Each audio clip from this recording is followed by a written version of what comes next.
Hello, Graham from ArionGames here, and in this new video I'm going to be talking about Maelstrom. So Maelstrom was first published in 1984 by Puffin Books, and it was written by Alexander Scott, who at that point was a teenager. He was a schoolboy, and he submitted this role-playing game to Puffin on the strength of Fighting Fantasy game books. An editor there obviously thought, this looks good, we'll publish this, without really understanding what it was. Now, they gave it the little zigzaggy trade dress of Fighting Fantasy, the Puffin logo on the cover. They put it on the shelf next to Fighting Fantasy books, and it was only very slightly larger. And if you opened it midway through, you got, if I can get that up close, a choose your own section, which is effectively a sample of entry in here, but it wasn't a game book. And I've heard anecdotally about thousands and thousands of buyers who bought this, got it at home and thought, what on earth is this? It's not a Fighting Fantasy game book. But despite that, I understand it sold nearly 80,000 copies, and there are many, many, many excellent copies of these in the UK at least, and probably around the world.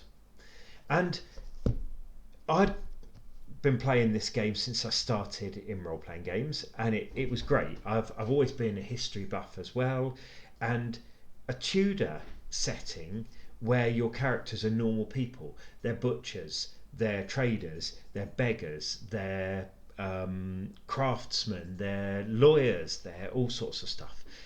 They're ordinary people in effectively an ordinary world, with the addition of magic, which I'll come to in a second. And it was a fantastic little game. Now, the magic itself, there are rumours that it inspired Ars Magica because it's free-form magic. You don't have a spell list like many of the other games at the time. You don't have a defined set of what you can do. You can affect probability. So making something happen that's quite likely to happen anyway is easy.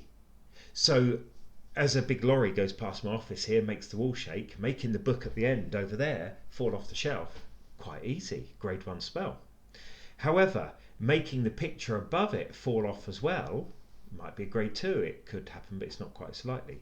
Making that picture fall off, bounce, hit the printer and turn the printer off could, but it's really, really, really unlikely, so that might be a grade 4. Making the picture lift off the wall and fly across the room and circle my head, impossible. So that's a grade 5. So it's all about probabilities.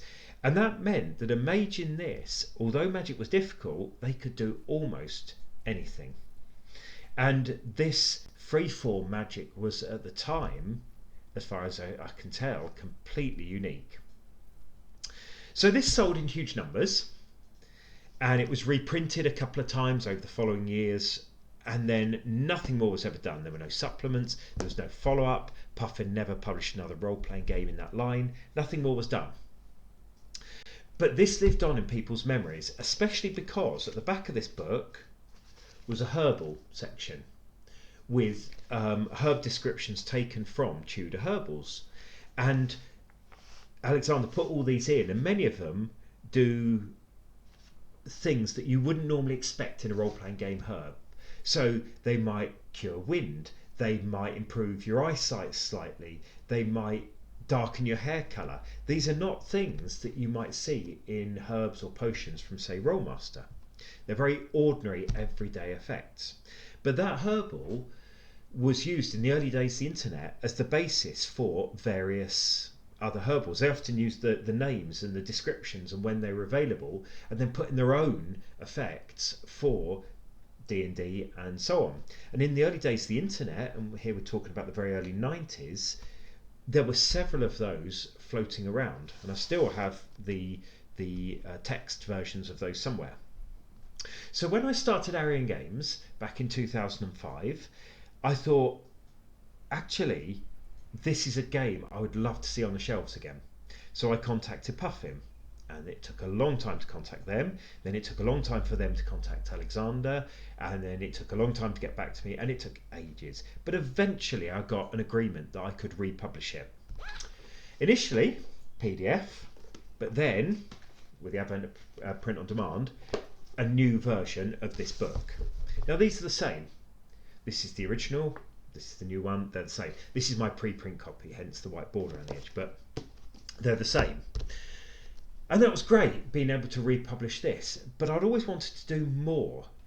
There was always an element of the game is fantastic, but it was missing a few elements. It was missing firearms, which were becoming prevalent in the 1540s. It was missing certain rules about drinking and certain livings and so on. Hence, the Maelstrom Companion, which is probably one of the earliest role-playing game books that I wrote outright.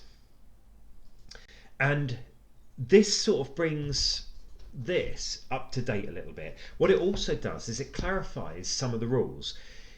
In the original book, Alexander put lots of optional rules about weapon sharpnesses and different damages and combat options and so on. Now, if you use all of them, to my mind, it would actually be a bit of a mess.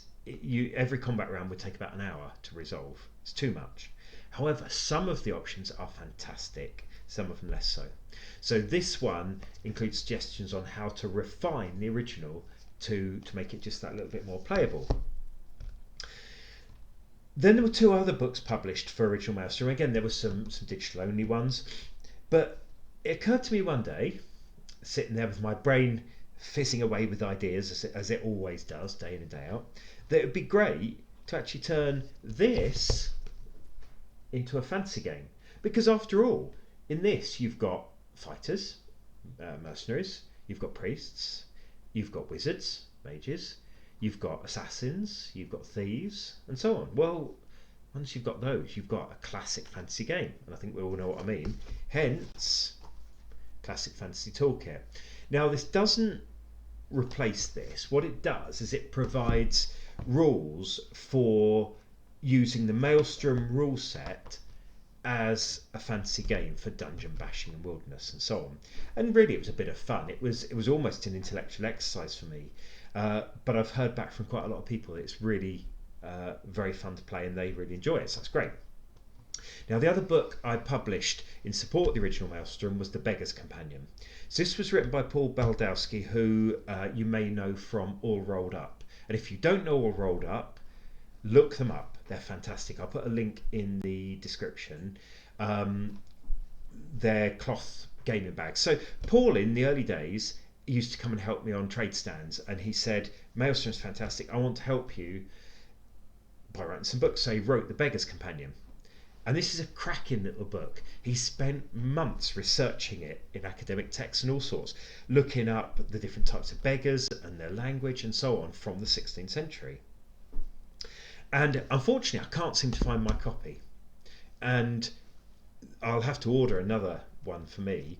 But again, it's a fantastic little book that if you're playing in an underworld type setting or a city setting in Maelstrom, it gives you so many options for beggars, for adventures, for adversaries and player characters. You could easily run a whole beggar campaign. It'd be very smelly, but it'd probably be good fun. So that was the Maelstrom line, and what happened then, I will cover fully in the next video, but I'd been adding all these bits and pieces and revisions and so on onto the original game to try and make it a little bit more how I imagined it would be. But of course, if I'm going to do that, I ought to fully rewrite it. So I did. So that produced Maelstrom Doomsday, which will be the subject of my next video. Thank you very much, and until next time, happy gaming.